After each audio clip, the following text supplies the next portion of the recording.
So tonight we're going to have an interview with a friend of mine, Doren D'Amico. My name is Victor Sotomayor. I'm a poet. And we're going to be talking about this book here called When You Can Scream or 10 Reasons Why I Smoke. And here we go with Doren. How are you doing, Doren? I'm great. It's a beautiful evening. Great. So we're going to discuss your book, When You Can Scream or 10 Reasons Why I Smoke. Is there any particular reason you chose this title? The title was actually the seed idea for a set of poetry. And I really wanted to communicate how it feels to need or want a cigarette and why I smoke. And When You Can't Scream seemed the best way to express that. It's divided into two sections, correct? Yes. We have poetry and we also have photography.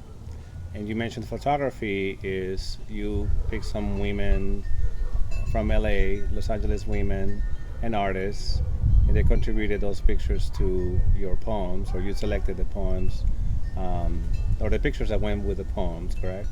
Mm-hmm. Okay. And any particular reason? So I had written all the poetry, and I realized, because I'm also a visual artist, that I wanted to have imagery that would speak to the sentiments of each poem. So I started developing locations, costuming, and seeking women to be part of these poem photographs and trying to create a mood or a visual expression of the mood of the poetry. Would you like to read us a poem I'd love from your to. book?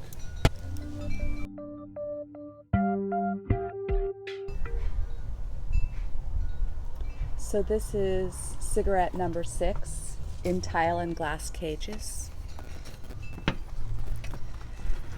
This one makes me think of sex and then forget again being raped in a bathroom. So it's the cigarette I might smoke after great sex, and it's the cigarette I smoke to forget rape sex. I still can't scream. I'm still trapped in tile and glass cages. That's when you think of a cigarette. And then when you are here, wherever you aren't there. You're catching those slow, deep, poisonous breaths. You aren't there. Where your whole life was taken away from you. 'Cause you have to spend the rest of your life using restrooms where there is no rest. Cigarette number 6 is for this.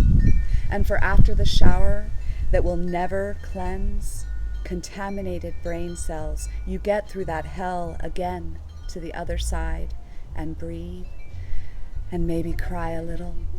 Because you still can't remember what happened in the end.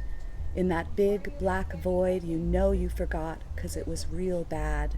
You light up a cigarette. You have a smoke and a good cry. Or not. Just cold, numb nothingness. Nothing but a cigarette. So good in the rain. To remind you that you are alive. You are breathing. And the rain falls for you.